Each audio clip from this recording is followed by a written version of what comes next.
എല്ലാവർക്കും നിംഷാസ് കിച്ചണിലേക്ക് സ്വാഗതം. ഇന്ന് നമുക്ക് നല്ല ടേസ്റ്റി ആയിട്ടുള്ള ചോക്ലേറ്റ് ട്രഫിൾ കേക്ക് എങ്ങനെ തയ്യാറാക്കണേന്ന് നോക്കിയാലോ. അതിനു മുമ്പ് നിങ്ങൾ ആദ്യമായിട്ടാണ് എൻ്റെ ചാനൽ കാണുന്നതെങ്കിൽ ഒന്ന് സബ്സ്ക്രൈബ് ചെയ്തോളൂ കേട്ടോ. അപ്പോൾ നമുക്കിത് എങ്ങനെയാണ് നല്ല ടേസ്റ്റി ആയിട്ട് തന്നെ തയ്യാറാക്കണേന്ന് നോക്കാം.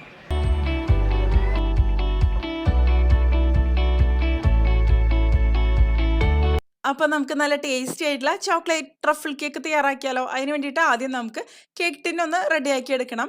അപ്പോൾ ഞാനിതിലേക്ക് കുറച്ച് ഓയിൽ ഒഴിച്ചിട്ട് നന്നായിട്ടൊന്ന് സ്പ്രെഡ് ചെയ്തെടുക്കണം. ഓയിൽ അല്ലെങ്കിൽ ബട്ടർ നിങ്ങൾക്ക് അപ്ലൈ ചെയ്ത് കൊടുക്കാം കേട്ടോ. അതിനുശേഷം ഞാൻ കട്ട് ചെയ്ത ബട്ടർ പേപ്പർ ഇതിൻ്റെ താഴെ വെച്ച് കൊടുക്കുകയാണ്. ഇനി നമുക്ക് ഈ കേക്ക് ടിൻ മാറ്റി വയ്ക്കാം. അതിനുശേഷം നമുക്ക് ഇതിന് വേണ്ടിയിട്ടുള്ള ബാക്കി കാര്യങ്ങളൊക്കെ ഒന്ന് റെഡിയാക്കാം. ഞാനിവിടെ ഒരു 1/4 കപ്പ് കോമ്പൗണ്ട് ചോക്ലേറ്റ് എടുത്തിട്ടുണ്ട്. ഇതിപ്പോൾ ഡാർക്ക് കോമ്പൗണ്ട് ചോക്ലേറ്റ് ആണ് കേട്ടോ. ഇത് നമുക്കൊന്ന് മെൽറ്റ് ചെയ്തെടുക്കണം. നിങ്ങൾക്ക് ഒന്നില്ല എന്നുണ്ടെങ്കിൽ ഡബിൾ ബോയിലിംഗ് മെത്തേഡിൽ ഇത് മെൽറ്റ് ചെയ്തെടുക്കാൻ ഞാൻ പല വീഡിയോസിലും കാണിച്ചിട്ടുണ്ട്. അപ്പോൾ ഞാനിപ്പോൾ കാണിക്കുന്നില്ല. ഞാനിപ്പോൾ ഇത് ഓവനിൽ വെച്ച് ഇതുപോലെ ഒന്ന് മെൽറ്റ് ചെയ്തെടുക്കണം ചെയ്തത്. ഇനി ഇത് നമുക്കൊരു പാത്രത്തിലേക്ക് ഇട്ട് കൊടുക്കാം. അപ്പോൾ 1/4 കപ്പ് നിറച്ച് ചോക്ലേറ്റ് പീസസാണ് ഞാൻ ഇതിന് വേണ്ടിയിട്ട് എടുത്തത് കേട്ടോ. ചൂടോടുകൂടി തന്നെ ഈ ഒരു പാത്രത്തിലേക്ക് ഈ ചോക്ലേറ്റ് ഇട്ട് കൊടുക്കുക കേട്ടോ. അപ്പോഴായിരിക്കും കറക്റ്റായിട്ട് മിക്സ് ചെയ്തെടുക്കാൻ പറ്റുക. ഇതിൽ കട്ടകളൊന്നും ഇല്ലയെന്ന് ഉറപ്പ് വരുത്താം. ഇനി ഇതിലേക്ക് ഒരു 1/4 കപ്പ് കണ്ടൻസ്ഡ് മിൽക്ക് ചേർത്ത് കൊടുക്കുക. അപ്പോൾ ചൂടോടുകൂടി തന്നെ കണ്ടൻസ്ഡ് മിൽക്കായിട്ട് നമ്മളിത് മിക്സ് ചെയ്തെടുക്കണം. എന്നാൽ മാത്രമാണ് കറക്റ്റായിട്ട് മിക്സ് ചെയ്തെടുക്കാൻ പറ്റുള്ളൂ. അപ്പോൾ ഒരു വിസ്ക് ഉപയോഗിച്ചിട്ട് മിക്സ് ചെയ്ത് കഴിഞ്ഞാൽ നമുക്ക് എളുപ്പത്തിൽ തന്നെ ഇതൊന്ന് മിക്സ് ചെയ്തെടുക്കാൻ പറ്റും. കണ്ടില്ലേ, കറക്റ്റായിട്ട് ഇതൊന്ന് മിക്സ് ആയിട്ട് വന്നിട്ടുണ്ട്. ഇത് മതി. കണ്ടൻസ്ഡ് മിൽക്ക് എളുപ്പത്തിൽ തയ്യാറാക്കാവുന്ന വീഡിയോ ഞാൻ ഇതിന് മുമ്പ് തന്നെ അപ്ലോഡ് ചെയ്തിട്ടുണ്ടായിരുന്നു. അപ്പോൾ കാണണമെന്നുള്ളവർക്ക് കണ്ടു നോക്കാട്ടോ. ഞാൻ ലിങ്ക് ഡിസ്ക്രിപ്ഷൻ ബോക്സിൽ കൊടുക്കാം. പിന്നെ ചോക്ലേറ്റ് മെൽറ്റ് ചെയ്തെടുക്കുന്ന വീഡിയോ, അതായത് ഡബിൾ ബോയിലിംഗ് മെത്തേഡിൽ മെൽറ്റ് ചെയ്തെടുക്കുന്ന വീഡിയോ ഞാൻ ഇതിന് മുമ്പ് ഹോം മെയ്ഡ് ചോക്ലേറ്റിൻ്റെ വീഡിയോ ചെയ്തിരുന്നു. അതിൽ ചെയ്തിട്ടുണ്ടായിരുന്നു. അപ്പോൾ ഞാൻ അതിൻ്റെ ലിങ്കും ഡിസ്ക്രിപ്ഷൻ ബോക്സിൽ കൊടുക്കാം. കാണണമെന്നുള്ളവർക്ക് കണ്ടു നോക്കാം. പിന്നെ ഞാൻ ഇതിലേക്ക് ഒരു 1/4 കപ്പ് തൈരാണ് ചേർത്ത് കൊടുത്തത്. തൈര് പുളിയില്ലാത്ത കട്ട തൈരാണ് ഞാൻ ഇതിലേക്ക് ചേർത്തത് കേട്ടോ. അതിനുശേഷം തൈര് നന്നായിട്ട് തന്നെ ഒന്ന് മിക്സ് ചെയ്ത് കൊടുക്കാം. 1/4 കപ്പ് വെജിറ്റബിൾ ഓയിൽ ഒഴിച്ച് കൊടുക്കുക, അതായത് 3 ടേബിൾ സ്പൂൺ. അതിനുശേഷം നന്നായിട്ടൊന്ന് മിക്സ് ചെയ്ത് കൊടുക്കുക. നമ്മൾ ഈ ഒരു റെസിപ്പിയിൽ മുട്ട ഉപയോഗിക്കണില്ല, അതുപോലെ ബീറ്ററും ഉപയോഗിക്കണില്ല. ഇപ്പോൾ കണ്ടില്ലേ, ഇത് കറക്റ്റായിട്ടൊന്ന് മിക്സ് ആയിട്ട് വന്നിട്ടുണ്ട്. ഇനി ഇതിലേക്ക് ഒരു 1/2 ടീസ്പൂണോളം അളവിൽ വാനില എസൻസ് ചേർക്കാം. നമ്മുടെ ഫ്ലേവറിനനുസരിച്ച് വാനില എസൻസിൻ്റെ അളവൊന്നും കൂടിപ്പോരുത് കേട്ടോ. മാക്സിമം ഒരു 6-7 ഡ്രോപ്സ് തന്നെ മതി. അതിനുശേഷം അതും ഒന്ന് മിക്സ് ചെയ്യുക. പിന്നെ ഒരു പകുതി നാരങ്ങയുടെ നീര് അതും നമുക്ക് ഇതിലേക്ക് ഒഴിച്ചു കൊടുക്കാം. ഒരു വിസ്ക് ഉപയോഗിച്ചിട്ട് മിക്സ് ചെയ്തെടുത്ത് കഴിഞ്ഞിട്ടുണ്ടെങ്കിൽ കട്ടകളൊന്നും ഇല്ലാതെ പെട്ടെന്ന് തന്നെ മിക്സ് ആയിട്ട് വരും. ഇനി നമുക്കിതിലേക്ക് ഡ്രൈ ഇൻഗ്രീഡിയൻസ് ഒക്കെ ഒന്ന് ചേർത്ത് കൊടുക്കാം. ഞാനിവിടെ 1 കപ്പ് മൈദ ചേർത്ത് കൊടുക്കുകയാണ്. പിന്നെ 1/4 കപ്പ് കൊക്കോ പൗഡർ. ഞാനിവിടെ ഹെർഷീസിൻ്റെ അൺസ്വീറ്റൻ കൊക്കോ പൗഡറാണ് ഉപയോഗിച്ചിരിക്കുന്നത്. നിങ്ങൾക്ക് ഏത് കൊക്കോ പൗഡർ വേണമെന്നുണ്ടെങ്കിലും എടുക്കാം, ഏത് ബ്രാൻഡ് വേണമെങ്കിലും ഉപയോഗിക്കാം. ഇനി ഒരു 3/4 ടീസ്പൂൺ അളവിൽ ബേക്കിംഗ് പൗഡർ ചേർക്കാം. 1/4 ടീസ്പൂൺ ബേക്കിംഗ് സോഡ. ഇനി ഇതെല്ലാം കൂടി ഒന്ന് അരിച്ചെടുക്കുക. അരിച്ചെടുക്കുന്നതായിരിക്കും നല്ലത്. അപ്പോൾ കേക്ക് കുറച്ചും കൂടി നല്ല സോഫ്റ്റ് ആയിട്ട് വരും. നമ്മൾ ഈ ചേർത്ത ഈ ഡ്രൈ ഇൻഗ്രീഡിയൻസ് ഒക്കെ ഉണ്ടല്ലോ, അതെല്ലാം കൂടി നന്നായിട്ട് തന്നെ ഒന്ന് മിക്സ് ആയിട്ട് വരും. മിക്സ് ചെയ്തെടുക്കാൻ കുറച്ചും കൂടി എളുപ്പമുണ്ടാവും. കണ്ടില്ലേ, കറക്റ്റായിട്ടൊന്ന് മിക്സ് ആയിട്ട് വന്നിട്ടുണ്ട്. വേണമെന്നുണ്ടെങ്കിൽ 2-3 പ്രാവശ്യം നിങ്ങൾക്ക് ഇതുപോലെ ഒന്ന് അരിച്ചെടുക്കാം. പിന്നെ ഇതിലേക്ക് ഞാൻ കുറച്ച് ഉപ്പ് ചേർത്തിട്ടുണ്ട്, ഒരു 2 നുള്ളു ഉപ്പ്. മധുരമുള്ള എന്ത് ഐറ്റംസ് നമ്മൾ തയ്യാറാക്കുമ്പോഴും 1 നുള്ളു ഉപ്പ് ചേർത്ത് കൊടുത്തു കഴിഞ്ഞിട്ടുണ്ടെങ്കിൽ ആ ഒരു മധുരം ഒന്ന് ബാലൻസ് ചെയ്യാൻ വേണ്ടിയിട്ട് നല്ലത് തന്നെയാണ്.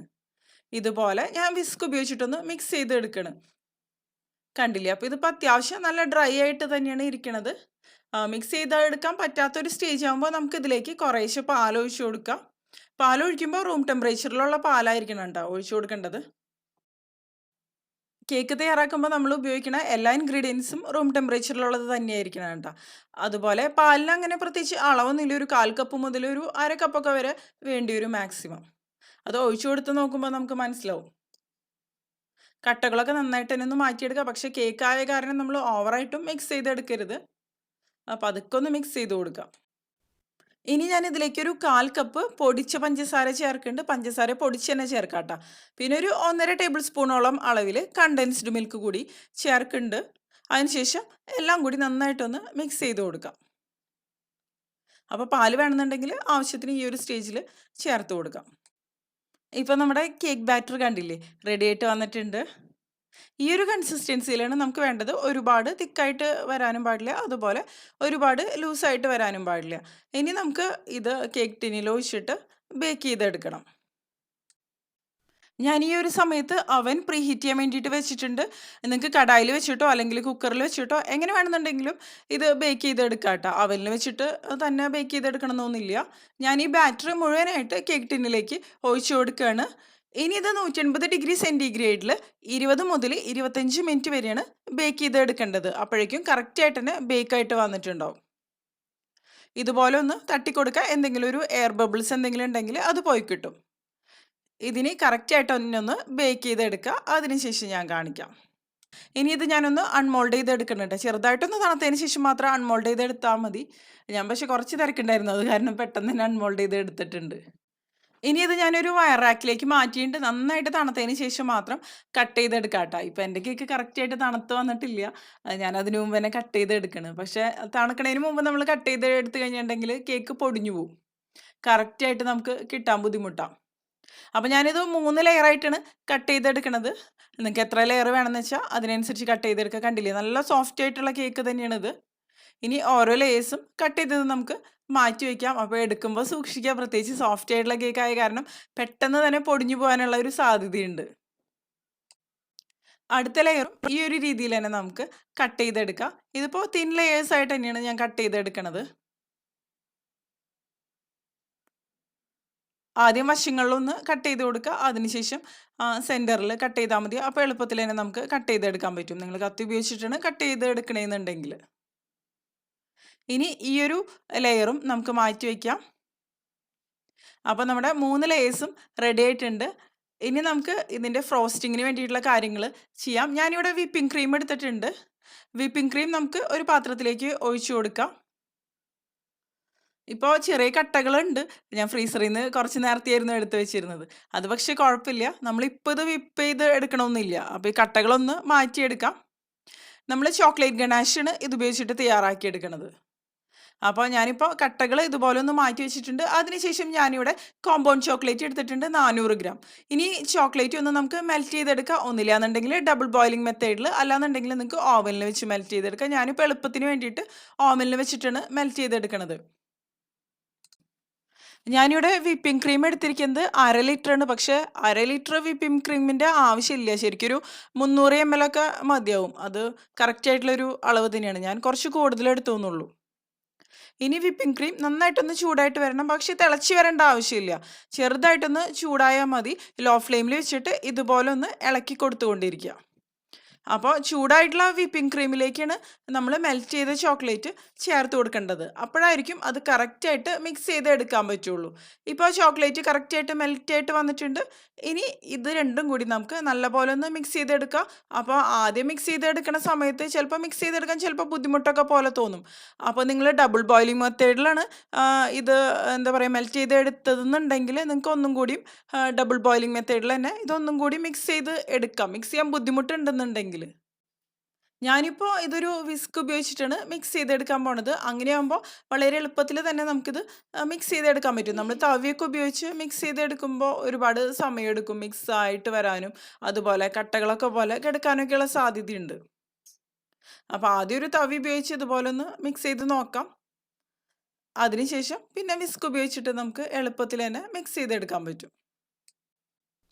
ഇപ്പോൾ കണ്ടില്ലേ നമ്മുടെ ചോക്ലേറ്റ് ഗണാഷ് കറക്റ്റായിട്ട് തന്നെ റെഡി ആയിട്ട് വന്നിട്ടുണ്ട്. ഇത് മിക്സ് ചെയ്ത് എടുക്കണ സമയത്ത് ഫ്ലെയിം ഓൺ ചെയ്ത് കൊടുക്കരുത് കേട്ടോ. ഫ്ലെയിം ഓഫ് ചെയ്ത് കൊടുത്തതിന് ശേഷം മാത്രമാണ് മിക്സ് ചെയ്തെടുക്കാൻ പാടുള്ളൂ. ഇനി ഇതിൽ നിന്ന് ഒരു 2 ടേബിൾ സ്പൂണോളം ചോക്ലേറ്റ് ഗണാഷ് ഞാനൊരു പാത്രത്തിലേക്ക് മാറ്റിയാണ്. നമുക്കൊരു ചോക്ലേറ്റ് സിറപ്പ് തയ്യാറാക്കാൻ വേണ്ടിയിട്ടാണ്. ഇതിലേക്ക് ഒരു 3 ടേബിൾ സ്പൂണോളം അളവിൽ വെള്ളം ഒഴിച്ച് കൊടുക്കുക. സാധാരണ വെള്ളം ഒഴിച്ചിട്ട് നന്നായിട്ട് മിക്സ് ചെയ്ത് കൊടുക്കാം. സാധാരണ കേക്ക്സിലൊക്കെ നമ്മൾ സിമ്പിൾ സിറപ്പ് തയ്യാറാക്കില്ലേ, അതായത് ഷുഗർ സിറപ്പ് ഒഴിച്ചു കൊടുക്കില്ലേ, അതിന് പകരം നമ്മൾ ഈ ഒരു കേക്കിൽ ചോക്ലേറ്റ് സിറപ്പാണ് ഒഴിച്ചു കൊടുക്കുന്നത്. അപ്പോൾ ആ ഒരു കേക്ക് കുറച്ചും കൂടി നല്ല ടേസ്റ്റി ആയിട്ട് തന്നെ വരും. ഇനി നമുക്ക് ഇതിൻ്റെ ഫ്രോസ്റ്റിംഗ് ഒക്കെ ഒന്ന് ചെയ്യാൻ വേണ്ടിയിട്ട് തുടങ്ങാം. അപ്പോൾ ഞാനൊരു ടേൺ ടേബിൾ എടുത്തിട്ടുണ്ട്. അതിൻ്റെ മുകളിൽ നമുക്ക് ഒരു ബോർഡ് വെച്ച് കൊടുക്കുക. അതിനുശേഷം ഇതിൻ്റെ മുകളിൽ കുറച്ച് ചോക്ലേറ്റ് ഗണാഷ് ഒഴിക്കുക. അതിനുശേഷം ഒരു ലെയർ കേക്ക് ഇതിൻ്റെ മുകളിലേക്ക് വെക്കുക. പിന്നെ നമ്മൾ നേരത്തെ തയ്യാറാക്കി വെച്ച ആ ചോക്ലേറ്റ് സിറപ്പ് ഉണ്ടല്ലോ, അത് വെച്ച് ഒഴിക്കുക. നന്നായിട്ട് തന്നെ ഒഴിച്ചു കൊടുക്കുക കേട്ടോ. അപ്പോഴായിരിക്കും നമ്മൾ ഫ്രിഡ്ജിലൊക്കെ വെച്ച് സെറ്റ് ചെയ്ത് എടുത്തു കഴിയുമ്പോൾ കേക്ക് നല്ല സോഫ്റ്റ് ആയിട്ട് തന്നെ മാറുള്ളൂ. അപ്പോൾ എല്ലാവിടെയും നല്ലപോലെ തന്നെ ആയി വന്നോട്ടെ. ഈ ഒരു ചോക്ലേറ്റ് സിറപ്പിന്റെ അളവ് നമ്മൾ ഒഴിച്ചു കൊടുക്കുന്നത് നന്നായിട്ട് കുറഞ്ഞു പോയി കഴിഞ്ഞിട്ടുണ്ടെങ്കിൽ കേക്ക് നമ്മൾ റെഡിയാക്കി എടുത്ത് കഴിയുമ്പോൾ ഭയങ്കരമായിട്ട് ഡ്രൈ ആയിട്ട് മാറും. ഒരു മോയ്സ്ചർ കണ്ടന്റ് ഉണ്ടാവില്ല. ഇപ്പോൾ ഇത് അത്യാവശ്യത്തിന് തന്നെ ഞാൻ ഒഴിച്ചു കൊടുത്തിട്ടുണ്ട്. ഇനി ഇതിന്റെ മുകളിലേക്ക് നമുക്ക് ചോക്ലേറ്റ് ഗണാഷ് ഒഴിച്ചു കൊടുക്കുക. ഇതിപ്പോൾ അത്യാവശ്യം ലൂസായിട്ടാണ് ഇരിക്കുന്നത്. കുറച്ച് സമയം കൂടി നിങ്ങൾ വെച്ച് കഴിഞ്ഞിട്ടുണ്ടെങ്കിൽ ഇത് ഒന്നും കൂടി ഒന്ന് തിക്കായിട്ട് വരും. അങ്ങനെ ഒഴിച്ചു കൊടുക്കണമെന്നുണ്ടെങ്കിൽ അങ്ങനെ ഒഴിച്ചു കൊടുക്കുക. ഞാനിപ്പോൾ ഇത്രയും ലൂസായിട്ട് തന്നെയാണ് ഇത് ഒഴിച്ചു കൊടുക്കുന്നത്. ചോക്ലേറ്റ് ഗണാഷും അത്യാവശ്യം നന്നായിട്ട് തന്നെ ഈ കേക്കിന്റെ എല്ലാവിടെയും നന്നായിട്ട് തന്നെ ഒന്ന് സ്പ്രെഡ് ചെയ്ത് കൊടുക്കുക. അപ്പൊ നന്നായിട്ട് തന്നെ അത്യാവശ്യം കേക്ക് ഇത് അബ്സോർബ് ചെയ്തോളും. അപ്പൊ നമ്മുടെ കേക്ക് നല്ല ടേസ്റ്റി ആയിട്ട് തന്നെ മാറും. അപ്പോൾ ഈ ഒരു ചോക്ലേറ്റ് ഗണാഷ് തന്നെയാണല്ലോ ഈ ഒരു ട്രഫിൾ കേക്കിനെ കൂടുതൽ സ്പെഷ്യലാക്കി മാറ്റണത്. ശരിക്ക് റിച്ച് ആയിട്ടുള്ളൊരു ചോക്ലേറ്റിന്റെ ടേസ്റ്റോട് കൂടിയ ഒരു അടിപൊളി കേക്ക് തന്നെയാണ് ട്രഫിൾ കേക്ക് എന്ന് പറയുമ്പോൾ. അപ്പോൾ ചോക്ലേറ്റിന്റെ ഒരു ഫ്ലേവറൊക്കെ ഇഷ്ടപ്പെടുന്നവർ തീർച്ചയായിട്ടും ഇഷ്ടപ്പെടുന്ന ഒരു കേക്ക് തന്നെയായിരിക്കും. ഇനി അടുത്ത ലെയർ കേക്ക് ഇതിന്റെ മുകളിലേക്ക് ഞാൻ വെച്ച് കൊടുത്തിട്ടുണ്ട്. ഇനി നേരത്തെ ചെയ്ത പോലെ തന്നെ ചോക്ലേറ്റ് സിറപ്പ് നന്നായിട്ട് തന്നെ ഒഴിച്ചു കൊടുക്കുക. എല്ലാവിടെയും നന്നായിട്ട് തന്നെ ആയി വന്നോട്ടെ. അപ്പോൾ സ്പൂൺ വെച്ച് ഇതുപോലെ ഒഴിച്ചു കൊടുക്കുന്നതായിരിക്കും കൂടുതൽ നല്ലത്, നമ്മൾ ബ്രഷൊക്കെ വെച്ച് ഒഴിച്ചു കൊടുക്കണേക്കാളും. അതിനുശേഷം നമ്മൾ നേരത്തെ റെഡിയാക്കി വെച്ച ആ ഒരു ചോക്ലേറ്റ് ഗണാഷും നല്ലപോലെ തന്നെ ഒഴിച്ചു കൊടുക്കുക. ഇതിനു മുമ്പ് ഞാനൊരു ചോക്ലേറ്റ് ഗണേഷ് കേക്കിന്റെ റെസിപ്പി ചെയ്തിട്ടുണ്ടായിരുന്നു. പക്ഷേ ഇത് അതിൽ നിന്നും എല്ലാം വ്യത്യസ്തമാണ്. ഇത് ശരിക്കും പറഞ്ഞാൽ നല്ല ടേസ്റ്റി ആയിട്ടുള്ള ചോക്ലേറ്റിന്റെ നല്ല ഫ്ലേവറോട് കൂടിയ ഒരു കേക്ക് തന്നെയാണ്. ഇതിൽ നമ്മൾ സ്പോഞ്ച് കേക്ക് തയ്യാറാക്കണ സമയത്ത്, അതായത് ചോക്ലേറ്റ് സ്പോഞ്ച് കേക്ക് തയ്യാറാക്കണ സമയത്തും അതിലേക്ക് മെൽറ്റ് ചെയ്ത ചോക്ലേറ്റും ഒക്കെ ചേർത്ത് കൊടുക്കുന്നുണ്ട്. അപ്പോൾ ഈ ഒരു കേക്ക് തന്നെയാണ് ഇതിനെ ശരിക്കും പറഞ്ഞാൽ സ്പെഷ്യലാക്കി മാറ്റണത്. നല്ലപോലെ തന്നെ ഞാൻ ഒഴിച്ചു കൊടുത്തിട്ടുണ്ട്. ഇനി അടുത്ത ലെയർ ഇതിന്റെ മുകളിലേക്ക് വെച്ച് കൊടുക്കുക. വീണ്ടും നേരത്തെ ചെയ്ത പോലെ തന്നെ ചോക്ലേറ്റ് സിറപ്പ് നന്നായിട്ട് ഒഴിച്ചു കൊടുക്കുക. അതിന്റെ മുകളിൽ ചോക്ലേറ്റ് ഗണാഷും ഒഴിച്ചു കൊടുക്കുക. അത്യാവശ്യം നല്ലപോലെ തന്നെ ഒഴിച്ചു കൊടുക്കുക. വശങ്ങളിലൊക്കെ ആവണ രീതിയിൽ തന്നെയാണ് ഞാനിപ്പോൾ ഇത് ഒഴിച്ചു കൊടുക്കണത് കേട്ടോ. നിങ്ങൾക്ക് വേണമെന്നുണ്ടെങ്കിൽ ഒരു വയർ റാക്കിലേക്ക് കേക്ക് മാറ്റിയതിന് ശേഷം അങ്ങനെ വേണമെന്നുണ്ടെങ്കിൽ ഒഴിച്ചു കൊടുക്കുക. അപ്പോൾ ചോക്ലേറ്റ് ഗണാഷൊക്കെ ശരിക്കും താഴേക്ക് തന്നെ പോയിക്കോളൂല്ലോ. അപ്പോൾ അങ്ങനെ വേണമെന്നുണ്ടെങ്കിൽ ക്ലീൻ ചെയ്യാനൊക്കെ കുറച്ചും കൂടി ഈസി ആയിരിക്കും. ഇത് ഒന്നും കൂടിയും കട്ടയായിട്ട് ഒഴിക്കണമെന്നുണ്ടെങ്കിൽ കുറച്ച് സമയം വെച്ച് കഴിഞ്ഞാൽ ഒന്നും കൂടി തിക്കായിട്ട് വരും. അല്ലെങ്കിൽ ഫ്രിഡ്ജിൽ വെച്ച് കഴിഞ്ഞാൽ പിന്നെ പെട്ടെന്ന് ഭയങ്കരമായിട്ട് തിക്കായിട്ട് മാറും. അപ്പോൾ പിന്നെ നമുക്കിത് ഒഴിച്ചു കൊടുക്കാൻ പറ്റില്ല. അപ്പോൾ റൂം ടെമ്പറേച്ചറിൽ വരണ ആ ഒരു സമയത്ത് തന്നെ നമ്മളിത് ഇതുപോലെ ഒഴിച്ചു കൊടുക്കണം. അപ്പോഴായിരിക്കും ഈ ഒരു ഫ്ലോയിങ് കൺസിസ്റ്റൻസിയിൽ നമുക്ക് കിട്ടുള്ളൂ. അല്ലെങ്കിൽ ഇതുപോലെ ഒഴിച്ചു കൊടുക്കാൻ പറ്റില്ല. അല്ലെങ്കിൽ പിന്നെ നമുക്ക് വിപ്പ് ചെയ്തെടുക്കേണ്ടി വരും. ഞാൻ അവസാനം കാണിക്കുന്നുണ്ട് വിപ്പ് ചെയ്ത് എങ്ങനെയാണ് ഇത് ചെയ്യണേന്ന്. അപ്പോൾ ഇത് ഇതുപോലെ നല്ലപോലെ എല്ലാവിടെയും ആവട്ടെ കേട്ടോ. വശങ്ങളിലൊക്കെ നന്നായി തന്നെ ആയിക്കോട്ടെ. എക്സസ് ആയിട്ടുള്ള ചോക്ലേറ്റ് ഗണാഷൊക്കെ നമുക്ക് തുടച്ചു മാറ്റാം. അതിനുശേഷം പിന്നെ ഞാനിതിപ്പോൾ ഫ്രിഡ്ജിലേക്ക് മാറ്റുകയാണ്. ഇതിപ്പോൾ ഓവർനൈറ്റാണ് ഞാൻ ഫ്രിഡ്ജിൽ വെച്ച് തണുപ്പിച്ചെടുക്കുന്നത്. അപ്പോഴേക്കും ഇത് സെറ്റായിട്ട് വന്നോളും. പിന്നെ നമ്മൾ നേരത്തെ റെഡിയാക്കി വെച്ച ആ ബാക്കിയുള്ള ചോക്ലേറ്റ് ഗണാഷ് ഉണ്ടല്ലോ, അതും ഞാൻ ഇതിൻ്റെ കൂടെ ഫ്രിഡ്ജിൽ വെക്കുകയാണ്. അതിനുശേഷം പിറ്റേ ദിവസമാണ് ഞാനിത് ഫ്രോസ്റ്റിംഗ് ചെയ്തെടുക്കണത്. അപ്പോൾ നിങ്ങൾക്ക് വേണമെന്നുണ്ടെങ്കിൽ ഇതുപോലെ ഒന്ന് ലെവൽ ചെയ്ത് കൊടുക്കാട്ടോ. അങ്ങനെ ചെയ്യണമെന്ന് നിർബന്ധമൊന്നുമില്ല. കറക്റ്റ് എല്ലാവിടെയും ഒരുപോലെ ആവാൻ വേണ്ടിയിട്ടാണ് നമ്മൾ ഇതിൻ്റെ മുകളിൽ ഫ്രോസ്റ്റിംഗ് ചെയ്തെടുക്കുന്നുണ്ട്. അപ്പോൾ പിന്നെ ഈ ഒരു സംഭവമൊന്നും എന്തായാലും കാണണമെന്നില്ല. പക്ഷേ ഇതിൻ്റെ ടേസ്റ്റ് എന്ന് പറയുന്നത് നല്ല സൂപ്പറാണ്. ഞാൻ പിന്നെ നമ്മൾ ഫ്രിഡ്ജിൽ വെച്ച ആ ചോക്ലേറ്റ് ഗണാഷ് ഉണ്ടല്ലോ, അത് ഞാൻ ഇതുപോലെ നന്നായിട്ടൊന്ന് ബീറ്റ് ചെയ്തെടുത്തിട്ടുണ്ട്. ഒരു ഇലക്ട്രിക് ബീറ്റർ ഉപയോഗിച്ച് നന്നായിട്ട് തന്നെ ഒന്ന് വിപ്പ് ചെയ്തെടുത്തിട്ടുണ്ട്.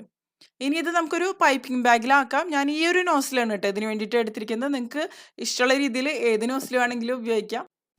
നമ്മുടെ ഇഷ്ടത്തിനനുസരിച്ച് എങ്ങനെ വേണമെങ്കിലും നിങ്ങൾക്ക് ഫ്രോസ്റ്റിംഗ് ചെയ്യാം. അപ്പോൾ വിപ്പ് ചെയ്തെടുക്കാതെയും, അതായത് ചോക്ലേറ്റ് ഗണേഷ് മാത്രം ഉപയോഗിച്ചിട്ടും നമുക്ക് ഈ ട്രഫിൾ കേക്ക് തയ്യാറാക്കി എടുക്കാം കേട്ടോ. ഞാനിപ്പോൾ വിപ്പ് ചെയ്തെടുത്തിട്ട് അത് ഉപയോഗിച്ചിട്ടൊന്ന് ഡെക്കറേറ്റ് ചെയ്ത് എടുക്കണമെന്നുള്ളൂ. അതെങ്ങനെയാണെന്ന് വെച്ചാൽ നമ്മുടെ ഇഷ്ടത്തിനനുസരിച്ച് തന്നെ ചെയ്യാം. ഞാൻ ഇതുപോലെ ചെറിയ ഫ്ലവേഴ്സൊക്കെ പോലെ വെച്ച് കൊടുക്കണം. പിന്നെ നമുക്ക് ഇഷ്ടപ്പെട്ട ഐറ്റംസ് ഒക്കെ വെച്ചിട്ട് നമുക്കിത് ഡെക്കറേറ്റ് ചെയ്ത് എടുക്കാം. സ്പ്രിങ്കിൾസോ അല്ലെങ്കിൽ അങ്ങനെ എന്ത് വേണമെന്നുണ്ടെങ്കിലും നമുക്ക് ഇതിന് വേണ്ടിയിട്ട് ഉപയോഗിക്കാം. നമ്മൾ ഇതിലേക്ക് ചേർത്ത് കൊടുക്കണ ആ ഒരു വിപ്പിംഗ് ക്രീമിന്റെ അളവ് കുറവാണെന്നുണ്ടെങ്കിൽ നമുക്കിത് ഇതുപോലെ വിപ്പ് ചെയ്തെടുക്കാതെയും നമുക്കിത് പൈപ്പ് ചെയ്തെടുക്കാൻ പറ്റും. അതായത് ഫ്രിഡ്ജിൽ വെച്ച് എടുക്കണ സമയത്ത് അത് തിക്കായിട്ട് വരും ഈ ചോക്ലേറ്റ് ഗണാഷ്. അപ്പോൾ നമുക്കത് അങ്ങനെ തന്നെ പൈപ്പ് ചെയ്തെടുക്കാനുള്ള ആ ഒരു കൺസിസ്റ്റൻസിയിലേക്ക് അതെത്തും. അങ്ങനെ വേണമെന്നുണ്ടെങ്കിൽ നിങ്ങൾക്ക് അങ്ങനെ അത് പൈപ്പ് ചെയ്തെടുക്കാം കേട്ടോ. അപ്പോൾ അതെങ്ങനെയാണെന്ന് വെച്ചാൽ നമ്മുടെ ഇഷ്ടത്തിനനുസരിച്ച് ചെയ്യാം. ഞാനിപ്പോൾ ഇതുപോലെ ഒന്ന് ഡെക്കറേറ്റ് ചെയ്തെടുത്തിട്ടുണ്ട്. ഇനി ഈ ഒരു നോസിൽ ഉപയോഗിച്ചിട്ട് ഞാൻ ചെറിയ ചെറിയ ഫ്ലവേഴ്സും കൂടി ഇതുപോലെ ഒന്ന് വെച്ച് കൊടുക്കണം. അതിനുശേഷം എല്ലാം ഇതുപോലെ തന്നെ ഞാൻ ഒന്ന് ചെയ്തെടുക്കട്ടെ. കണ്ടില്ലേ, ഞാനിവിടെ വശങ്ങളിലൊക്കെ കുറച്ച് ആൽമണ്ട്സ് കട്ട് ചെയ്തിട്ട് അത് വെച്ച് കൊടുത്തിട്ടുണ്ട്. അതിപ്പോൾ എങ്ങനെയാണെന്ന് വെച്ചാൽ നമ്മുടെ ഇഷ്ടത്തിനനുസരിച്ച് തന്നെ ചെയ്യാം കേട്ടോ. ഇതിപ്പോൾ നല്ല ടേസ്റ്റി ആയിട്ടുള്ളൊരു ചോക്ലേറ്റ് കേക്ക് തന്നെയാണ്. ചോക്ലേറ്റ് ട്രഫിൾ കേക്ക് കഴിച്ചിട്ടുള്ളവർക്ക് അറിയാൻ പറ്റും. നല്ല റിച്ച് ആയിട്ടുള്ളൊരു ചോക്ലേറ്റിൻ്റെ ടേസ്റ്റ് തന്നെയാണ് ഇത്. ചോക്ലേറ്റിൻ്റെ ഫ്ലേവർ ഇഷ്ടപ്പെടുന്നവർ തീർച്ചയായിട്ടും ഇഷ്ടപ്പെടുന്ന ഒരു കേക്ക് തന്നെയായിരിക്കും എന്നുള്ള കാര്യത്തിൽ ഒരു സംശയവുമില്ല. അപ്പോൾ നിങ്ങൾ ഈ ഒരു രീതിയിൽ ചോക്ലേറ്റ് ട്രഫിൾ കേക്ക് ഇതുവരെ തയ്യാറാക്കി നോക്കിയിട്ടില്ല എന്നുണ്ടെങ്കിൽ ഒരു പ്രാവശ്യമെങ്കിലും തയ്യാറാക്കി നോക്കുക. അതിനുശേഷം നിങ്ങളുടെ അഭിപ്രായങ്ങളൊക്കെ ഒന്ന് പറയാം ട്ടോ. അപ്പോൾ സാധാരണ ചോക്ലേറ്റ് കേക്കും ചോക്ലേറ്റ് ട്രഫിൾ കേക്കും തമ്മിലുള്ളൊരു വ്യത്യാസം എന്ന് പറയുന്നത് നമ്മളിതിൽ ചോക്ലേറ്റ് ഗണാഷ് ഉപയോഗിക്കുന്നുണ്ട്. അതുപോലെ ചോക്ലേറ്റ് സിറപ്പ് ഇതിലേക്ക് ചേർത്ത് കൊടുത്തിട്ടുണ്ട്. പിന്നെ നമ്മൾ സ്പോഞ്ച് കേക്ക് തയ്യാറാക്കുന്ന സമയത്തും മെൽറ്റഡ് ചോക്ലേറ്റ് ചേർത്ത് കൊടുത്തിട്ടുണ്ടായിരുന്നു. അപ്പോൾ നല്ല റിച്ച് ആയിട്ടുള്ളൊരു ചോക്ലേറ്റ് കേക്ക് തന്നെയാണ് ചോക്ലേറ്റ് ട്രഫിൾ കേക്ക് എന്ന് പറയുന്നത്. പ്രത്യേകിച്ച് കുട്ടികൾക്കൊക്കെ എന്തായാലും ഇഷ്ടപ്പെടുന്ന ഒരു കേക്ക് തന്നെയായിരിക്കും. ഞാനിതൊന്ന് കട്ട് ചെയ്തെടുത്തിട്ടുണ്ട്. കണ്ടില്ലേ, നല്ല സോഫ്റ്റ് ആയിട്ട് അടിപൊളിയായിട്ട് തന്നെ വന്നിട്ടുണ്ട്. നിങ്ങൾക്ക് എൻ്റെ വീഡിയോ ഇഷ്ടമാവുകയാണെങ്കിൽ നിങ്ങളുടെ ഫ്രണ്ട്സിനും ഫാമിലിക്കൊക്കെ ഒന്ന് ഷെയർ ചെയ്ത് കൊടുത്തോളൂ. അതുകൂടാതെ ലൈക്ക് ചെയ്യാം. പിന്നെ നിങ്ങളുടെ വിലയേറിയ അഭിപ്രായങ്ങളൊക്കെ ഒന്ന് കമൻറ്റ് ചെയ്യുക. അപ്പോൾ മറ്റൊരു അടിപൊളി റെസിപ്പി ആയിട്ട് നമുക്ക് വീണ്ടും കാണാം.